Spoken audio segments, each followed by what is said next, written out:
దేవస్థానం భూ సమస్య మన ప్రాంతంలో ముఖ్యంగా గోపాలపట్నం, కొండవాళ్ళ ప్రాంతాలు, లక్ష్మీనగర్ ప్రాంతం, ఇందిరానగర్ ప్రాంతం కానీ, కొత్తపాలెం, వెంకటాపురం ప్రాంతంలో కానీ దేవస్థానం భూ సమస్య ఎవరైతే ఇళ్ల నిర్మాణదారులు ఉన్నారో గతంలోనే 229 జీవో 2019లో తెచ్చిన జీవోని ఇంప్లిమెంట్ చేయలేదు ఈ ప్రభుత్వం. అప్పటికే ఎన్నికల కోడ్ కారణంగా ఆ రోజు నిలిచిపోయినటువంటి ఆ భూ సమస్యకు సంబంధించిన జీవోని తర్వాత ఈ ప్రభుత్వం, జగన్ రెడ్డి గారి ప్రభుత్వం వచ్చినాక తొక్కిపెట్టడం, ఆ జీవోని ఇంప్లిమెంట్ చేయకపోవడం, కొత్తగా మరలా కమిటీ వేసి కాలయాపన చేయటం, దాన్ని మరలా లీగల్లీ మరలా కాంప్లికేట్ అయ్యి అది ఆ జీవో కాదు కొత్త జీవోలు కూడా తీసుకురావాలని ప్రయత్నం చేసినప్పటికీ కూడా అది ప్రాక్టికల్ గా దేవస్థాన సమస్య పరిష్కారం చేసుకోలేకపోయినా, ఇప్పటికీ కూడా ఇల్లు రిపేర్లు చేసుకోవాలన్నా లేక ఇల్లు మళ్ళీ పునర్నిర్మాణం చేసుకోవాలన్నా అనేక ఇబ్బందులు వస్తా ఉన్నాయి వారి మీద ఉన్న హక్కులు లేకపోవడం.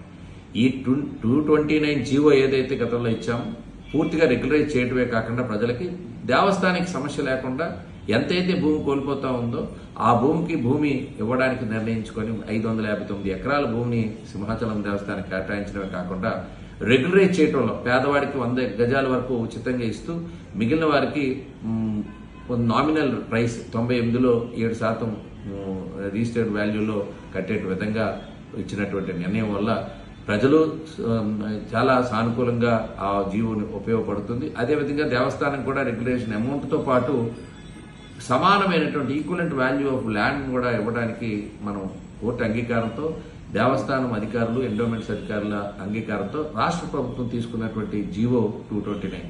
కాబట్టి ఏ అభ్యంతరాలు ఉండవు. కాబట్టి ఆ జీవోని ఇంప్లిమెంట్ చేసే విధంగా మన ప్రభుత్వం త్వరలో వస్తుంది. మీరు అందరూ కూడా అండగా నిలవండి.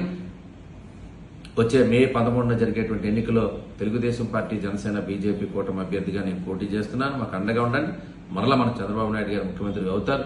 తొలి నాళ్లలోనే అటు దేవస్థానానికి ఇబ్బంది లేకుండా, ముఖ్యంగా లబ్ధిదారులు మనందరికీ కూడా ఎవరైతే ఇల్లులు కట్టుకున్నారో వారందరికీ కూడా శాశ్వతమైన హక్కులు కలిగించే విధంగా, మీకు రిజిస్ట్రేషన్ సౌకర్యం కలిగే విధంగా, మీ ఇళ్లపై హక్కులు కలిగించే విధంగా ఆ జీవో ఇంప్లిమెంట్ జరుగుతుంది అని మీ అందరికీ తెలియజేస్తూ మీరు అండగా నిలుస్తారని నమ్మకంతో మీ గణబాబు.